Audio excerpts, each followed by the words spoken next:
you might not have pictures today. So, just to introduce myself, I'm Lucie Hutson. I'm the founder and concept creator. I heard somebody saying that. Oh, that's a cool title. I'm going to make that. For Money Church. So, I started Money Church about 5 or 6 years ago. And my family and I have been rationalised in Albania.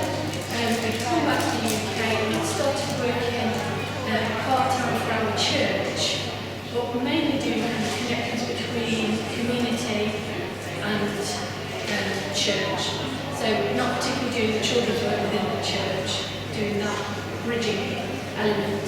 And it was through that really that I started Money Church. And I believe very much, we've all got stories, we've all got experience, and I know I'm probably speaking to people in here who know way more about this than I do. I'm not an expert on outdoor, eco, forest, wild, any of that. I'm just me. As you can see, not the healthiest, fittest person. We were talking earlier about like, anything muddy, and I'm like, yeah.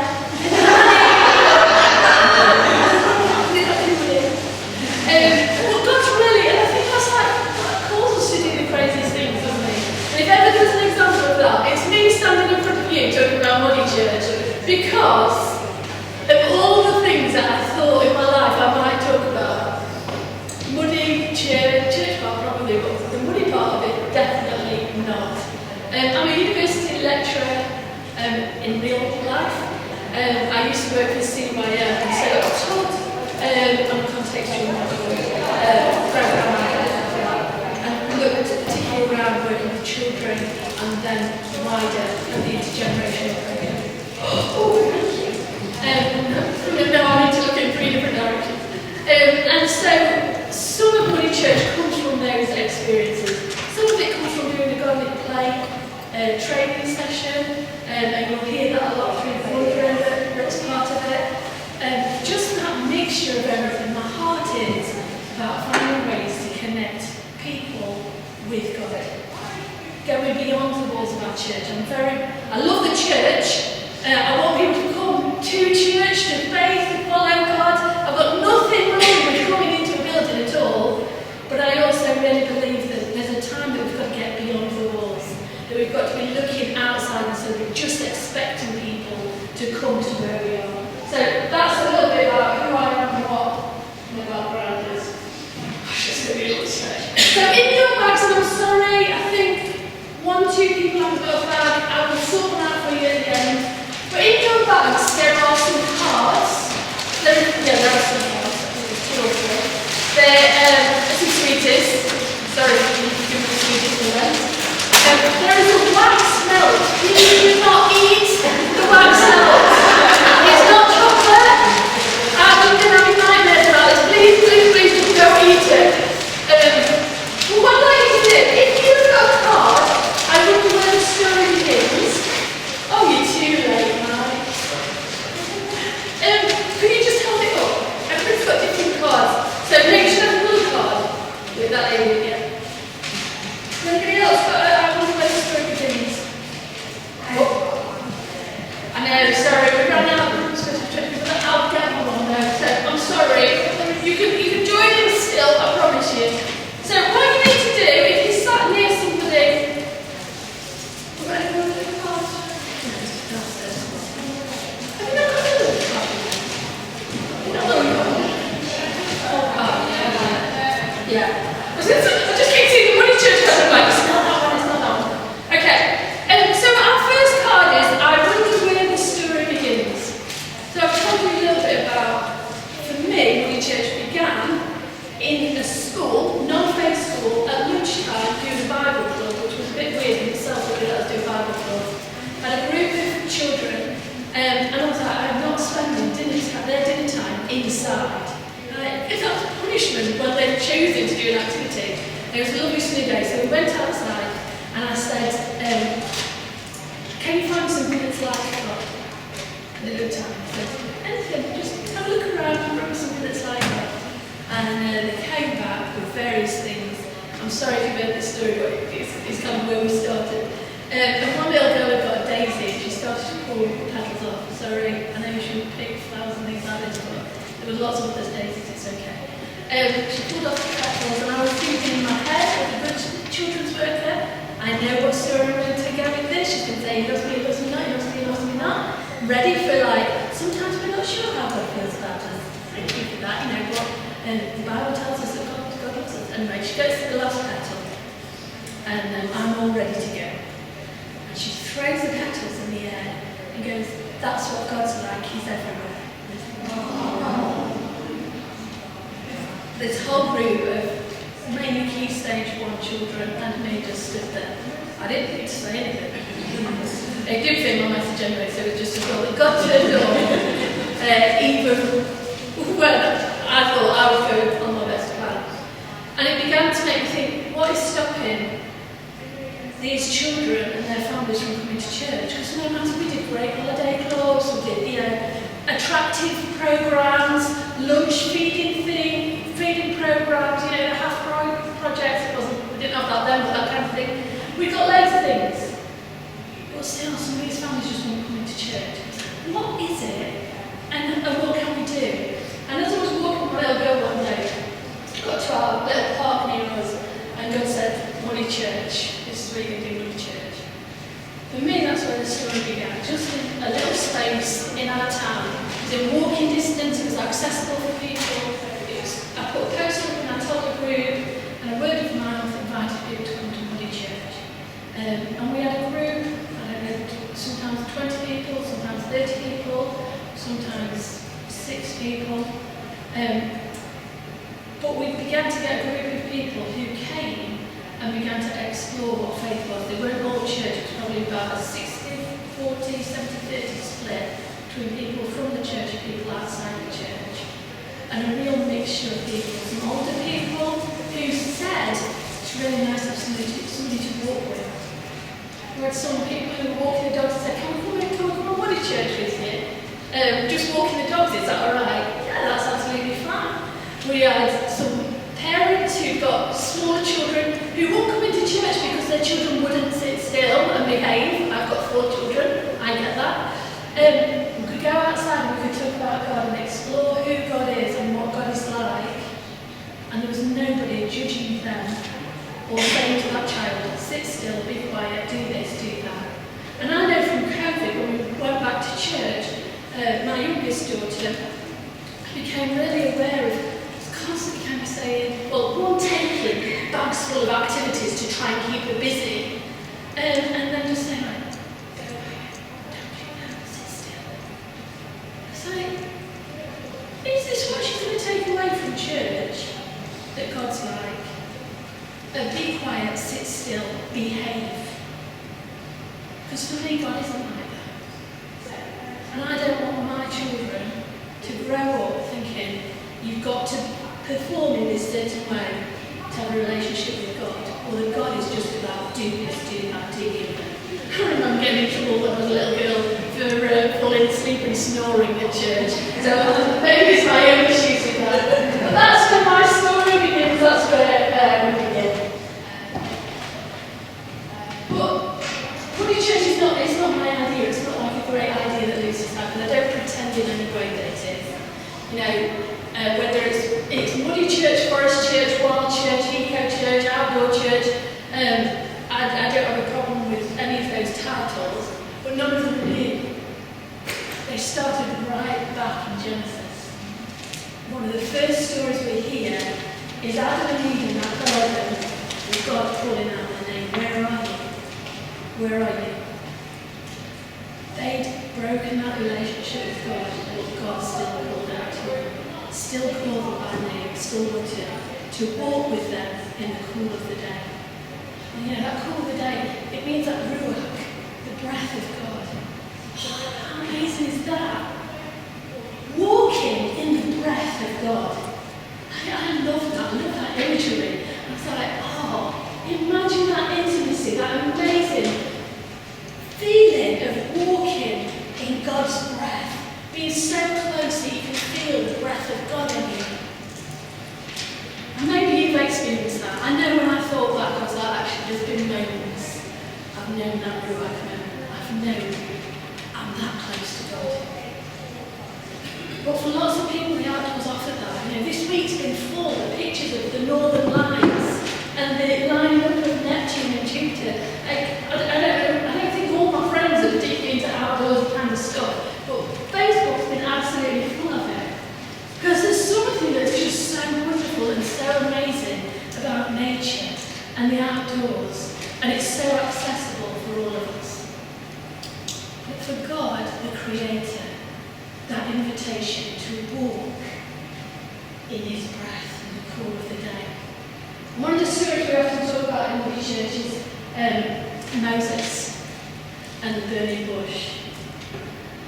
And that story is really significant because it covers a lot of what Muddy Church believes and what the outside's about. Moses had been brought up in the royal palaces. It had everything, absolutely everything.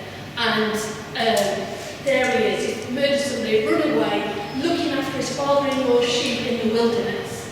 And he sees the bush, but it's not consumed with fire, it's alive, not consumed.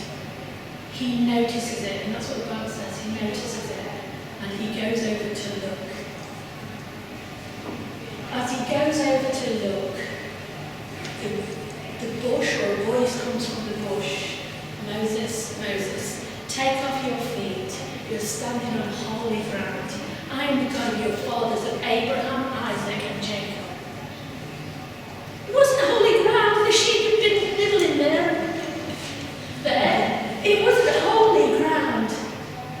God was there. And that's what made it holy. And it was about noticing. So much about Muddy Church is about noticing. It was going outside and noticing. There's a whole thing about nature connection which is really important, that it's not just in the going outside that is good for our well-being, it's in noticing and connecting with nature. And we see that from Moses. When Moses stood there, God spoke, Moses, Moses, take off your shoes. God knew him by name. God spoke through nature by name. You are valued. There's this whole wilderness here, there's a sheep there, there's you in the middle of all this mess. I'm calling you by name. I know you. And so for me, Muddy Church is not about you've got to have passed this exam, you've got to know this, you've got to have this knowledge. It's a welcome space for everybody on that journey of faith. Moses wasn't seeking God. He noticed that God used nature to speak to him and to call him. And he says, I'm the God of your fathers, of Abraham, Isaac, and Jacob. I'm the God of generations. Not just the God of today, not just the God of yesterday, not just the God of tomorrow, I'm the God of generations. And for me, that's why Muddy Church is intergenerational. The beauty of it is getting outside and being a space that we can all come together no matter what age we are. There's no experts in it. There's nobody who, I've done this and I've got a degree or a doctorate in this. Great if you have, use that knowledge. But equally, a 3-year-old can see God just as much as somebody with further knowledge.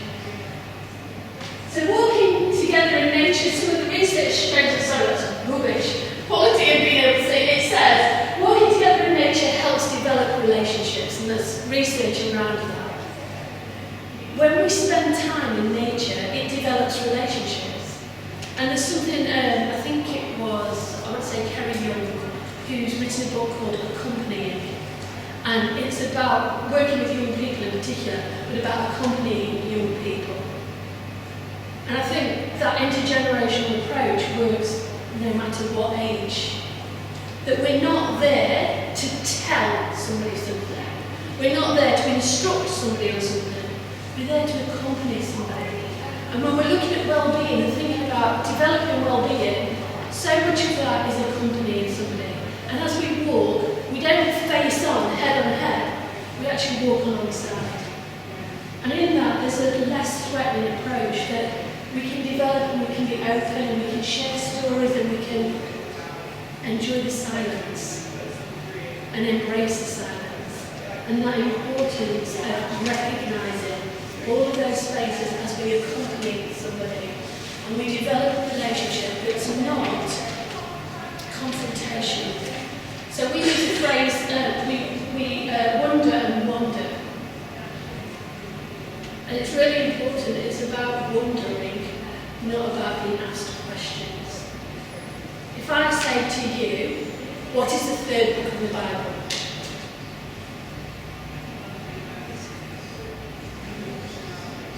What is it?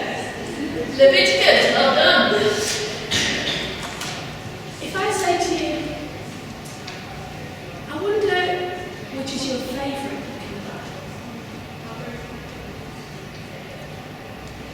There's not anybody who picked Leviticus, to be honest. Psalms. Anybody else? Anybody? John's Gospel, or a bit. Anybody a battle within the Matthew, Mark, Luke, John? John's got a minute? He'd like that, would he? Like, I'm the favourite. Just like that. Yes. One who Jesus loved. Yes. One we love, right? There's this important idea, though, of the difference between asking what and asking I wonder. I'm really interested in is a totally different approach to what do you think? Because it's confrontational. It's about me speaking to you and you expecting an answer, or you thinking that I know what the answer is and I want you to give it to me. No. What is the third book of the Bible? Well, it's very flat. It's there. I wonder what's your favourite book of the Bible? Give space. Doesn't mean that you've got to pick the one I'm going to pick. It invites us into discussion, it invites us into a space, it invites us into a relationship. So it's very much about us wandering and wandering together. There's a reason for this picture that I'm going to do it. Walking in nature, and this talks about walking together in nature, because we're doing anything outside in nature, to be quite honest, helps communication. So with little ones, it might be we do a colour tray. You know, we're going to look at blue. Can you see anything that's blue today? The sky, see. Correct pig if you remember. If you don't worry about it. But looking at blue, like I'm learning a colour. Or we're just going for a walk, going outside. I remember doing an alphabet tray with my little girl. You know, what colours it? To be honest, I can only remember that we got to D. I don't think we got any further than D. I remember seeing a cat, which is cut out on a neighbour's fence. D, I think we saw a dandelion, and I can't remember that we could see anything beginning with E. You know, but it was about communication, it was about chatting together. But that's equally true at all ages. Developing communication, developing that space where we're talking to somebody, where we're sharing what they're saying, we're hearing what they're saying. They're hearing that we are interested in them and their story. So some of it is about the key skills of communication, but some of it is about helping people to be heard. And if we're looking at well-being, that's so important. You're heard. I've heard what you've said. And equally, sometimes that silence that is so beautiful that we don't have to say anything in this space. There's a communication that's so much deeper than that and comes through the silence.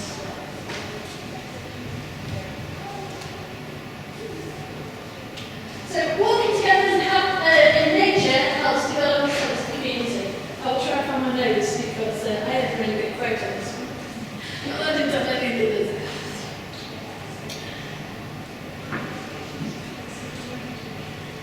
So, like I said, for me, we just used our local park.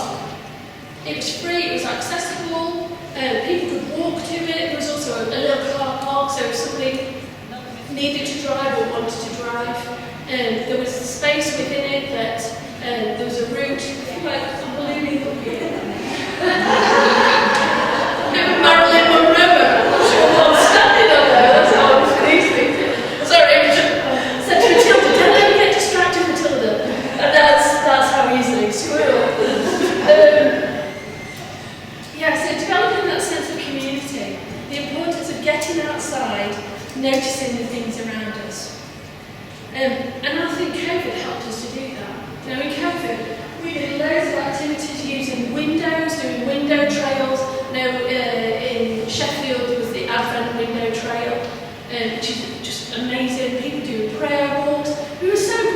to get out of the house, and we could only go in our community, but so many people are like, I hate a place like this, but actually it's really nice.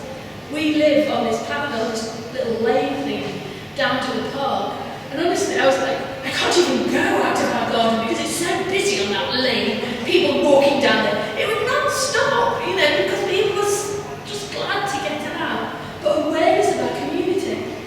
And I think since COVID, one of the negatives that's happened is that we stopped being part of our community again. We've got back in our cars and driven out to work, but we've shut our gates and our doors. We don't want to stand outside and clap for the NHS or anybody else. I met my neighbours literally standing outside, and their children go to the same school as my daughter. We built up a relationship because we were so glad to have somebody else to talk to. We've got kids and we're like, get out of the house. There's only us lot clapping, I think we can stop clapping now, but I still don't want to go in my house because it's so nice to see you over the road. And now it's like, I see her at school, oh, you're right, yeah, oh, I saw that those other people have got the house, I was like, yeah. And it's just passing again. We've lost some of that community. And maybe that's not everybody's experience, but there's so many amazing things that I know are happening in communities and using things. We might have little notes and put them up, around our community. Just on our little walk that we did, and just said like, you are loved, you are wonderful. And but it was just something to do, to be honest. It was getting a bit of writing because we really enjoyed homeschool. And then we went out every day for a walk, and we put these up, and a number of people who commented, on Facebook, somebody was like, was this you? Was this you, little girl? I was like, yes it was. And somebody brought in like this big teddy bear, and some chocolates to say thank you. Somebody else posted something to say thank you for doing that. It was so simple, but it made a difference to people. And we can forget and go back to the ways we do it. Getting outside builds that sense of community, gives us that connection, and it might be a community garden.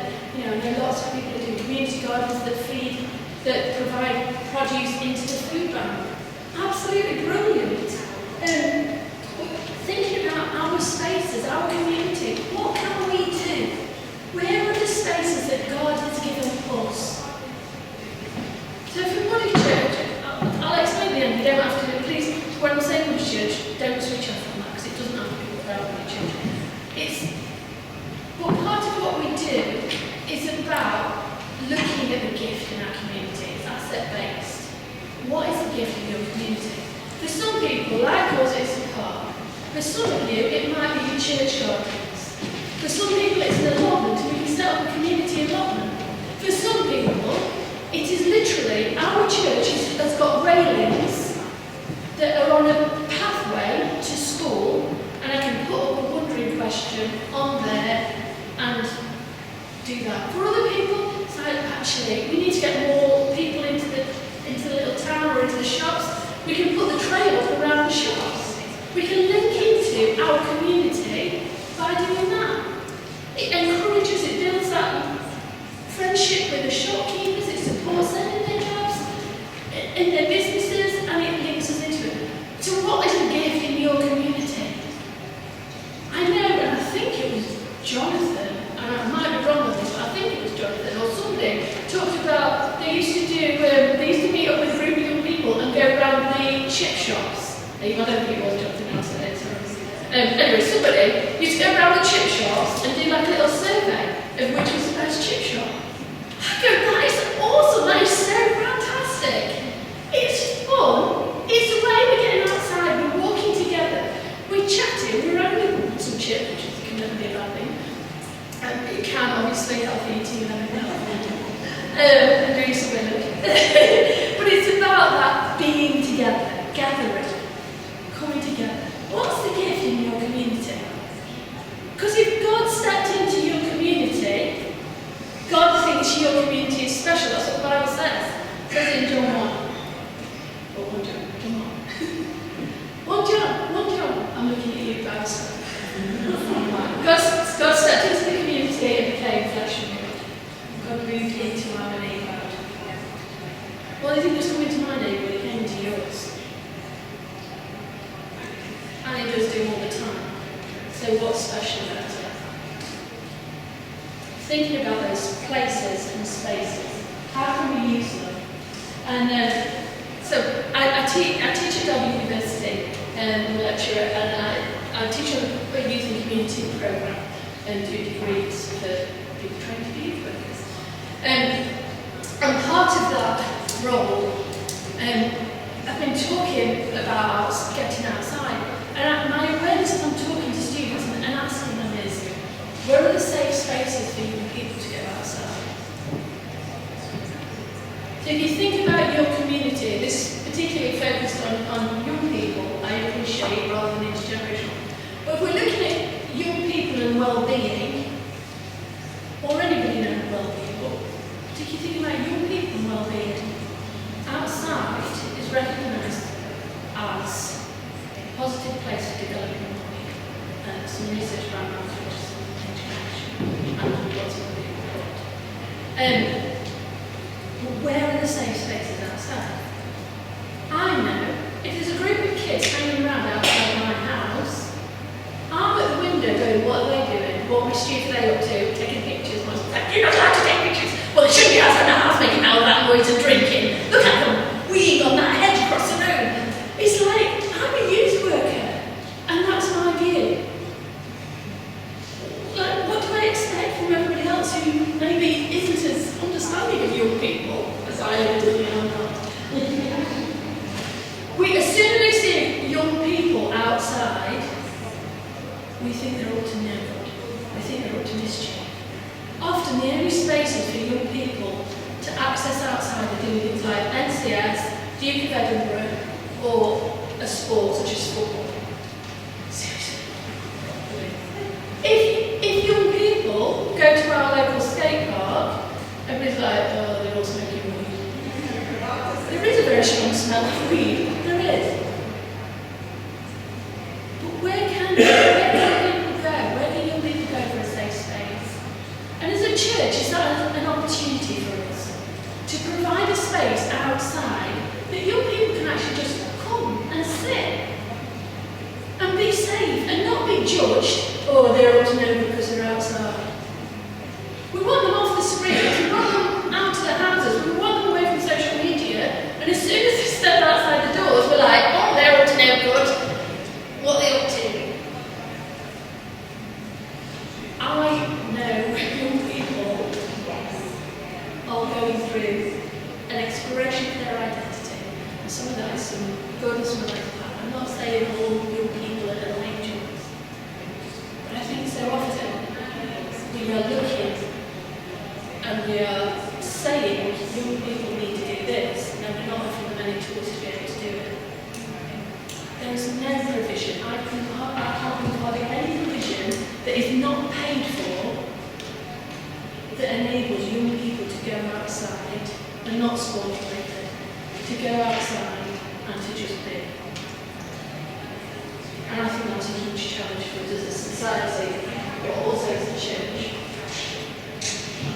So, if you have got, I wonder where you are in the story card. Oh, it's a loft. Oh, a few more of these. Like, oh, I hope I haven't got that. What am I going to do with that?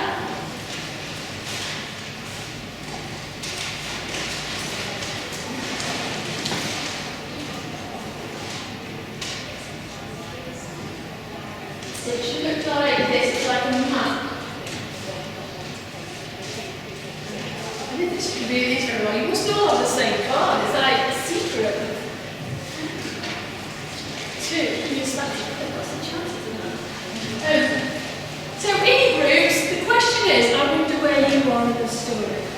As you're thinking about outdoors or outdoor spaces, maybe some of those challenges that I've just talked about, we're not finished yet, don't get excited. Just have a little chat with people around you, or if you want to sit quietly, actually kind of go through your head and think about what are the places. Where are you in this story? In terms of getting outside and using outside spaces, where are you at? And I know some of you are way beyond me. You are doing it, running it, kicking it. Some of you might be exploring it or thinking about it. Think about Who are you aiming at? Who is your community? Where is your community? Where are the gifts in your community? What are the gifts in your community? So have a few minutes chatting because you've all heard me for way long. Okay. So nobody else is tweeting in the team but that should be you should do an incentive to finish your piece. Sorry. Do carry on these conversations beyond you, please. Walking together in nature helps release endorphins, promoting happiness. So, in your bags, you've got a little wax melt, don't eat it. And then also your yogurt bag. Just take a little sniff of that.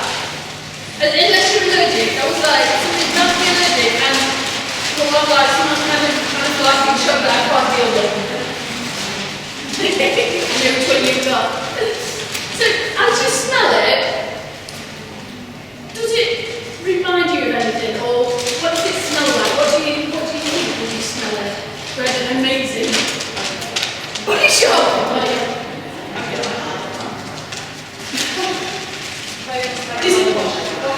Place hanging on a washing line. Oh, that satisfaction. Except that also remembrance I better get them before it rains.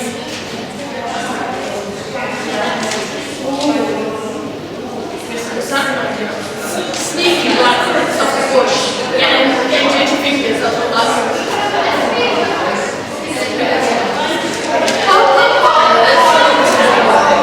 Yeah, I love those old things. I like them. My daughter was like, it's so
opened it up, put it on. I didn't work up the process. And it's like, it smells it. It was like a cheap version of it. we'd gone off. Like, Liliana, can you smell this? And she'd be like, yeah, what did you smell that? And she went, like,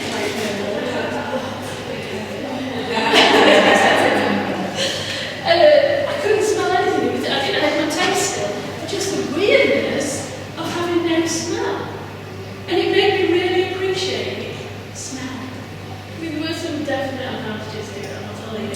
But the things that we're familiar with, and actually using our senses that God's given to us, and I know, there's different issues with sensory impairment, but how fantastic as we go out and begin to do a smell trail. What can you smell? What does it remind you of? Because just in that little activity, we had discussions, we had feelings about, we had heard memories of somebody's life. What was that about? You found out on my birthday, so you can all send me a present. We find things out in discussions and in those communications. You found out like online. Yeah, exactly. That's what's there. Oh, nice.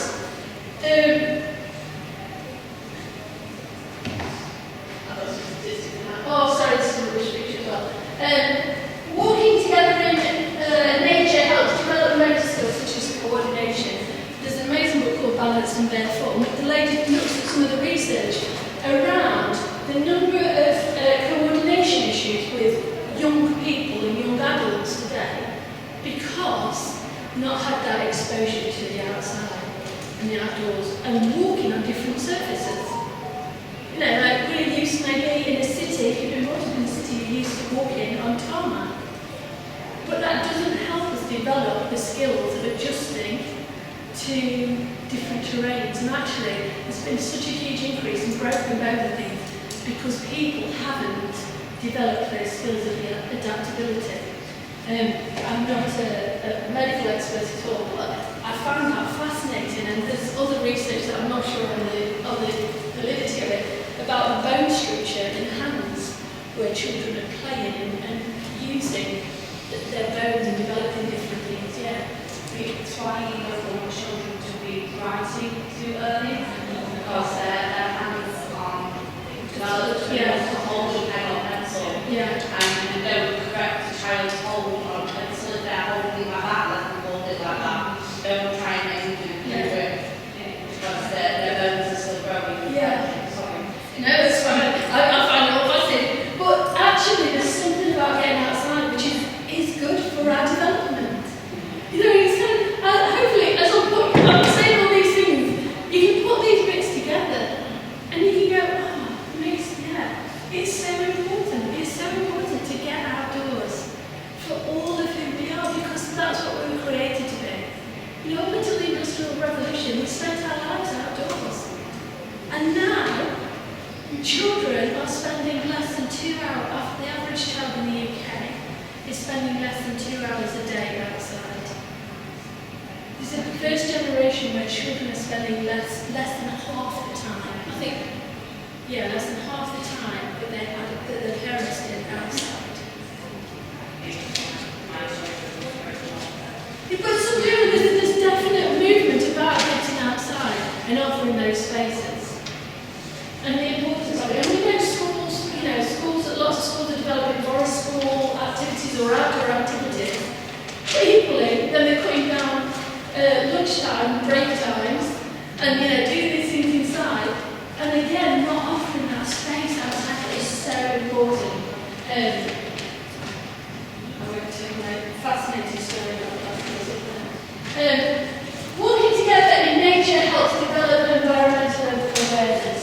Because little nature lovers go on into big nature lovers.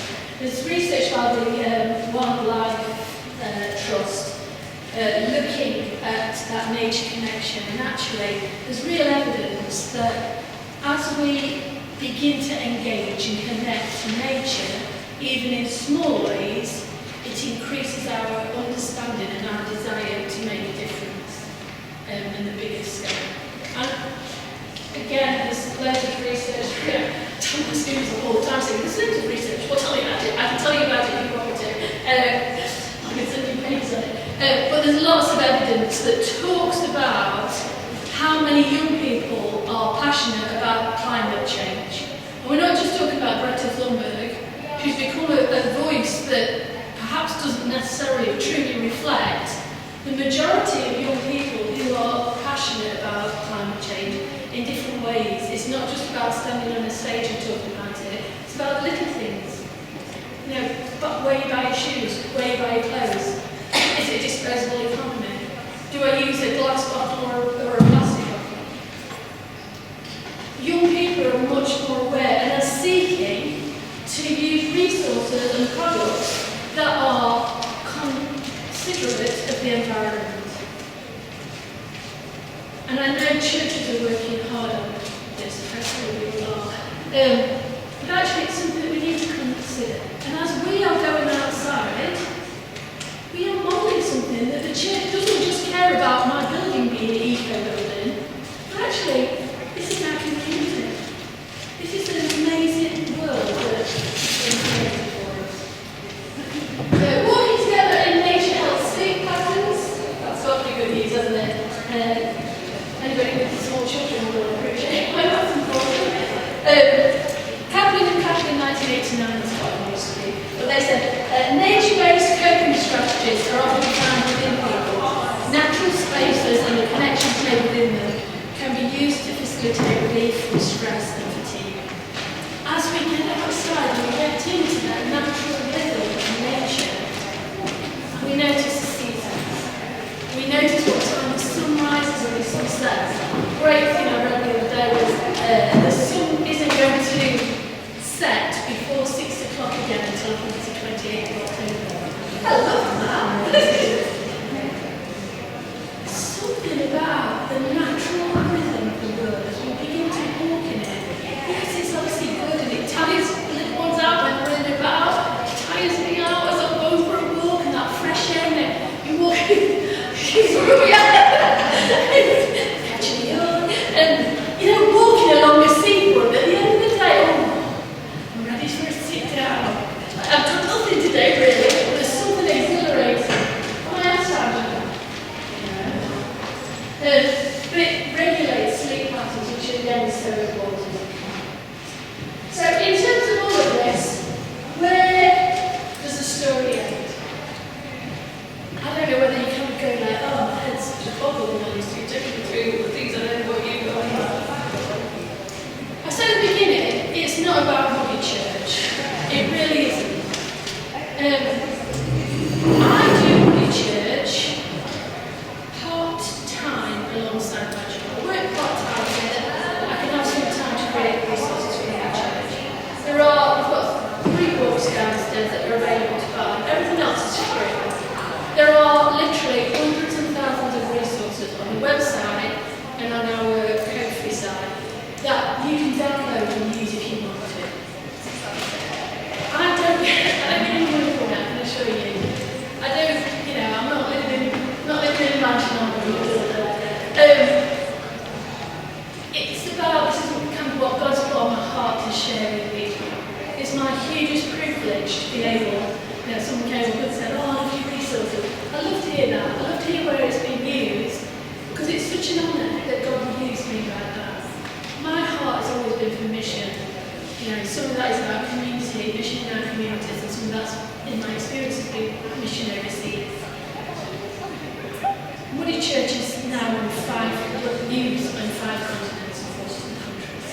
I could never have visited those places and gone to those places. And I don't know how those resources are used in those places. Because like, it's not even in English. But it's what God takes from our ideas and how God uses them. Where does your story end? I hope it doesn't end here. I hope it doesn't end inside your seat right now. Because your idea might not be to do anything outdoors at all. God might have challenged you, and it might be this session, or chatting to somebody, or something else that somebody said. God's challenged you to do something. Put something, that seed in your heart. Go with it and go for it. You know, throwing the petals up everywhere. That's where the church started. As simple as that in the chat. So, if you want to use the Woody Church, any of the resources, as website www.woodychurch.co.uk. We have what's called a Ko-fi site, which has got downloadable resources. Like I say, they're all free. You can make a donation if you want to, and it just goes into covering the administration costs. You don't need to. My heart is that you can use the resources in your community rather than giving somebody some money and having a book sat on a shelf that's not being used. It's just not good. It's not a good use of resources. It's not a good use of God's economy. So if you can use them, use them. If you don't want to, that's absolutely fine as well. Messy Church Goes Wild, Rachel Summers' books, Wild Advent, Wild Lent, Wild something else. Really good books for ideas. Is it just a lot? Yeah. So it goes back the whole year, so it's not snapping. Don't Wild Church. There's another book called by Sally Welsh. Also a really good book as well. So this isn't about using your church at all. But there's loads of resources in different ways there. So we've got like a St Patrick's Labyrinth that is basically you sit down and do that. It's not about, you can do that inside, outside, wherever you like side. There's other things that are about the trails and getting outside and connecting. All of our resources are aimed to be accessible, so minimal words, but also in ways to connect you to nature. But most importantly, in that, to connect people to God. My heart is that we worship the Creator, not the creation. We worship the Creator through creation. But it's not about the creation. It's about this amazing Creator who calls on Moses, take off your shoes, you'll stand on holy ground. I am the God of your fathers of Abraham, Isaac, and Jacob. Be blessed. So,